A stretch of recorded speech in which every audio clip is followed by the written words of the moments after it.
Go. Welcome everyone. Welcome to the Bridge Builders of Diversity channel. We talk about all things to do with disabilities and bridging the gap between people with disabilities and the typical community.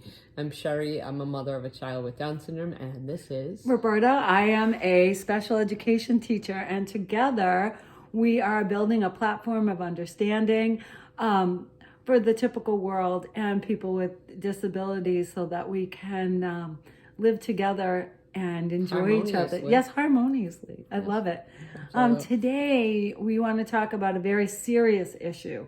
And it's an issue that we've talked about in the past, but we want to just bring it up again in case you skipped over that video because it wasn't so great. This one's better. Safety issues. We're going to talk about safety. Yes. We're going to talk about keeping children safe, and where I got most of my information and tips and tricks was from the Center for Disease Control and Prevention. They have lots of information. They really do. I find that whenever I'm looking for like clear, concise information to present, the CDC has it for me. So one of the things that parents of children with disabilities struggle with is keeping their kids safe. Safe in the home. What you're going to do... Parking lots. Yeah, what are you going to do is you're going to walk around your home. Like, all new parents do this, but for a child with disabilities, often those safety measures that you have to have in place last much longer. For a very young child, last much longer. They develop their sense of awareness and their safety skills later. So you might still have to have parking lot rules for a much older child. Mm-hmm. You might have to have alarms on your door because you might have what they call an eloper, somebody who leaves in the middle of the night or leaves when people aren't looking. So you might have to have one of those alarms on your door. Right, because usually a typical child by the age of 5, you can kind of calm down about safety stuff because they usually by that age have learned to at least report to you if there's an issue or know something's dangerous and to stay away from it and get an adult. Where a child with disabilities, like my son's 15, he does much better than he did when he was younger, but in parking lots and stuff, I still remind him, don't forget cars, stuff like that. So I'm still always prompting him to remind him of stuff like that. Absolutely. But it does get easier as they do get older, but it's a much longer process. Exactly.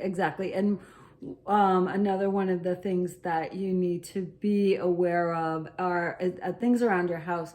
When you have an 18-month-old that's exploring the house, you put those child locks on your cabinets, and usually by the time the child is 3, 4, or 5, you're taking those child locks off.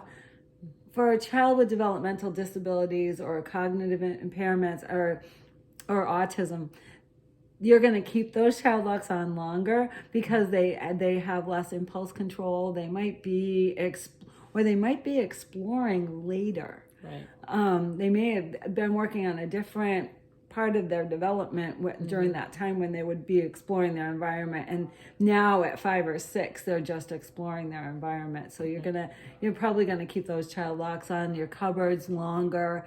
They're gonna need supervision longer. And one of the things that needs to be brought into consideration is a child's mobility.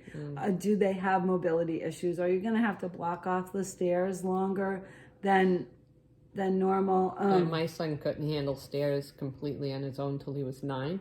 So we always had a barricade at the bottom to make sure he didn't try to go up them himself until one of us was with them. And my son has Down syndrome, so their developmental delay and their process of growth is much longer. My understanding is their 20s is kind of like their teenage years. Yeah. And that's been my experience at working with people with Down syndrome or other developmental disabilities. So some of the recommendations for things that you can do to help with these safety issues would be to show them what to do. Instead of just telling, go to the cupboard or go to the stairs and say, look, you don't go down the stairs without somebody. Or this cabinet is off limits. You may put signs on it. keep those child locks on. You might, you know what really, really helps a lot of times is role playing. You're gonna pretend to that, okay, mommy's in the other room. What do you do if you need a drink? And keep that repetition. Like Sherry said, she still rehearses the parking lot rules with her son who's 15. Just keep rehearsing it and rehearsing it. One of the things that doesn't work is punishment. So punishing a child for making a safety mistake, while in the moment you are so petrified that you're angry, it doesn't help. And it might instill a different kind of fear that they would be less likely to come to you if they have a problem. So you want to make sure also that your child is adequately supervised, and the people who are supervising them, like babysitters or daycare providers, understand that they don't have the same safety awareness that another child their age would have.